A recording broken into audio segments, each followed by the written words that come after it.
Maka ketika kita sudah kenal, kita sudah menyatakan bahwa hidup ini Allah, oh ternyata dalam keadaan merokok dan ngopi inilah Allah jua. Uripe Allah, hidupnya Allah, hayatullah lah yang menciptakan semua keadaan-keadaan yang kita seolah-olah yang melakukan selama ini. Sejak dari tanah sampai menjadi bayi hingga saat ini semuanya ya Allah sendiri yang menggerontakan, yang mengutus cikal bakal badan dari tanah ini bergerak hingga menjadi bayi sampai setua ini. Hiduplah yang menggerak-gerakkan, hiduplah yang mengutus apa saja kerenteknya hati, kehendaknya hati. Bila hidup ini Allah, maka itulah yang dimaksud kehendak Allah, kuasa Allah. Inilah aplikasi dari la haula wala quwata illa billahil aliyil azim. Jadi terputuslah kewujudan diri manusianya. Jadi terputuslah kehidupan diri manusianya. Jadi terputuslah kekuasaan diri manusianya. Jadi terputuslah kehendak, daya upaya dan ikhtiar diri manusianya. Jadi terputuslah ilmu dan amal manusianya. Jadi terputuslah penglihatan dan pendengaran manusianya. Dan jadi terputuslah kalam-kalam apa yang dikalamkan oleh manusianya. Karena semuanya di dalam la haula wala quwata illa billahil aliyil azim. Jadi semua peristiwa apapun yang mengenai badan-badan kita dan badan-badan orang lain serta yang mengenai seluruh alam semesta sebagai ciptaan Allah ini tak lain dan tak bukan adalah diri zatnya sendiri. Hiduplah yang berkuasa atas segala sesuatu, baik di luar dirimu dan di dalam dirimu. Sehingga di dalam badan-badan kita ini yang memproses, yang mengedarkan darah, yang memberikan nafas, yang menjadikan energi, vitamin, imun tubuh, menjadikan kotoran, semuanya kan Allah yang mengurus, bukan diri kita. Itulah nyatanya aplikasi bahwa hidup ini Allah. Kemudian pertanyaan yang kedua ketika Kanjeng Nabi kedatangan pemuda yang bebas bajunya dari debu. Ini maknanya kesucian. Bila tidak suci hatinya, maka tidak akan disebut Islam, tidak akan disebut iman, dan tidak akan disebut ihsan di sisi Allah. Maknanya suci, bersih itu hati sudah tidak dikuasai oleh nama manusianya lagi. Hayatullah, hati, nyawa, roh, jiwa sudah kembali bernama Allah. Suci bersih dari nama-nama manusianya. Inilah yang dimaksud Islam, iman, dan ihsan di sisi Allah.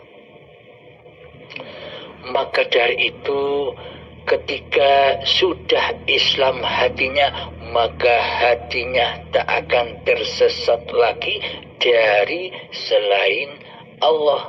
Maka hatinya selalu klik, connect, tertuju kepada hidup. Inilah Allah yang memperlakukan badan-badan ciptaan Allah ini. Ketika hati sudah selalu selamat, berpasrah diri kepada Allah, selalu menyaksikan bahwa hidup ini Allah, inilah iman yang sesungguhnya. Inilah akidah tauhid, akidah yang dibawa oleh para nabi dan para rasul serta para aulia Allah. Jadi Islam imannya yang demikian. Jadi ketika iman dan Islamnya demikian, maka benarlah, ihsanlah manusianya, yakni insan kamil, manusia yang sempurna, bukan manusia yang memiliki sifat-sifatnya Allah, bukan manusia yang mengaku-ngakui bahwa selama ini sifat-sifatnya Allah sudah diakui sebagai sifat dirinya lah yang disebut insan kamil, bukan. Yang dimaksud insan kamil, insan yang sempurna itu adalah ketika manusia sudah kembali ke alam keabadiannya, ke fitrahannya, yakni alam Adam, anak cucu Adam, anak cucu ketiadaan, anak cucu gaib. Inilah kefitrahan diri manusianya. Akhirnya disebut Islam, iman dan ihsan di sisi Tuhannya. Semoga pemaparan yang singkat ini bisa menjadikan saya atau Anda, bahkan kita semua selalu kembali kepada Allah, selalu rojiunkan hati kepada nama Allah, bukan nama diri manusia kita. Semoga Allah selalu membimbing hati kita semua. Amin, amin, amin ya rabbal alamin. Akhirul kalam. Assalamualaikum warahmatullahi wabarakatuh.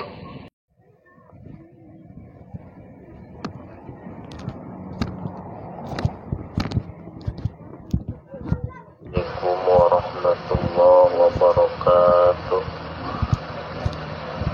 Mohon maaf, perkenalkan, nama saya Budi dari Cianjur, Jawa Barat. Alhamdulillah, saya setelah menyimak beberapa video-video YouTube Syekh, alhamdulillah ada pencerahan di dalam hati saya. Cuman kalau boleh saya bertanya, mohon maaf Syekh, saya ingin menanyakan tentang ismul laqab, julukan-julukan yang disebut dengan, misalnya ada wali kutub, wali nujaba, wali urasa. Sebenarnya apa dan bagaimana kok ada julukan-julukan seperti itu? Sementara sekian dan mohon penjelasannya, dan terima kasih banyak sebelumnya. Assalamualaikum warahmatullahi wabarakatuh. Yang kedua, mohon maaf dan mohon kepada Syekh supaya saya diizinkan, diterima dan diakui sebagai murid daripada Syekh Abdul Halim. Dan yang kedua, mohon izin untuk supaya saya bisa mengamalkan wejangan-wejangan pemahaman ilmu ma'rifatullah daripada Syekh.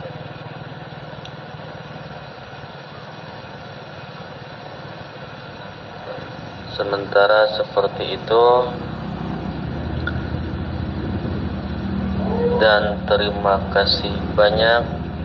Wassalamualaikum warahmatullahi wabarakatuh. Alhamdulillahirabbil alamin. Bismillahirrahmanirrahim. Asyhadu an la ilaha illallah wa asyhadu anna Muhammadar Rasulullah.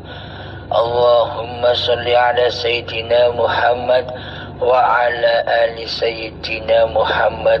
Rabbi shrah li sadri wa yassir li amri wahlul 'uqdatam min lisani yafqahu qawli. Amin. Bismillahirrahmanirrahim.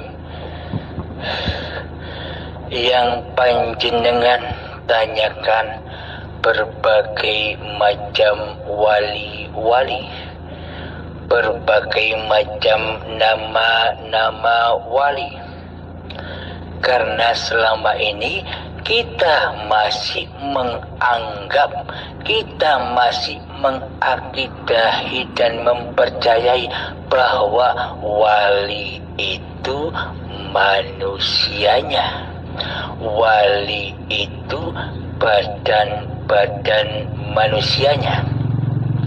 Maka dari itu, maka banyaklah sesebutan dan sebagainya. Ada wali kutub lah, ada wali murid lah, banyak sekali sesebutannya. Akan tetapi bila kita masih duduk manis di syariat beloko, di syariat saja, maka pandangan kita masih kepada kemakhlukannya. Walhasil yang berkuasa di hati ini masih diri manusianya lah yang mentuhani dirinya, yang mentuhani badannya.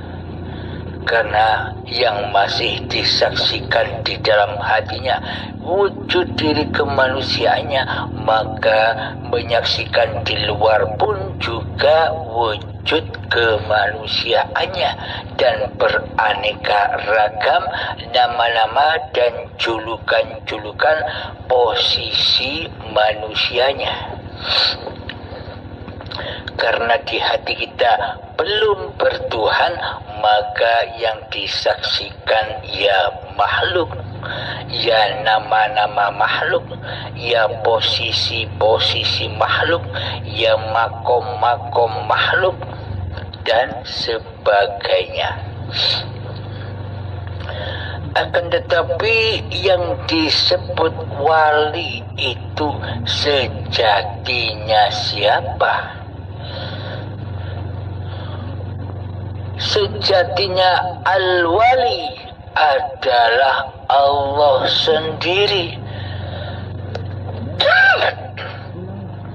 Sesungguhnya wali itu adalah hidup yang menghidupi Tapi seluruh badan-badan manusia inilah al-wali. Bagi manusia yang sudah di hatinya menyatakan bahwa hidup ini Allah dan ditandai ketiadaan, keadaman, kegoiban diri manusianya yang berkuasa di hatinya, inilah yang disebut wali, yakni waliullah, ya Allah sendiri, bukan manusianya yang wali, bukan badan-badannya yang wali. Hidup inilah al-wali. Al-wali. Jadi bila yang sudah merajai dan mentuhani hati ini sudah Allah, sudah hayatullah, dialah sang wali. Jadi yang tahu wali, ya wali itu sendiri. Maksudnya yang tahu Allah, ya Allah sendiri. Araftu Rabbi bi Rabbi. Aku mengenal Tuhanku dengan Tuhanku. Orang yang bermakrifat itu wajib mempunyai karomah atau kelebihan-kelebihan atau kesaktian-kesaktian, wajib memiliki itu. Inilah pengertian orang awam, inilah pengertian orang-orang syariat.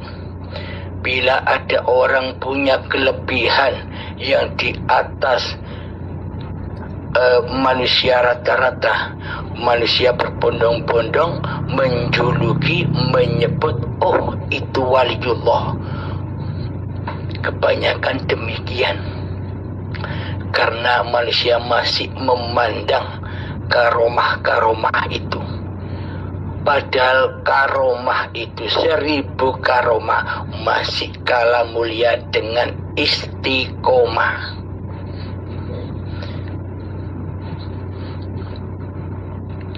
Alhamdulillahirabbil alamin.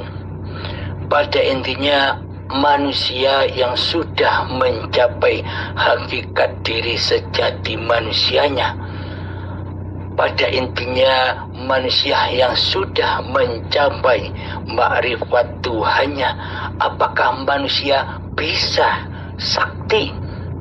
Apakah manusia punya kelebihan sementara manusianya sudah gaib, sementara manusianya sudah tak ada?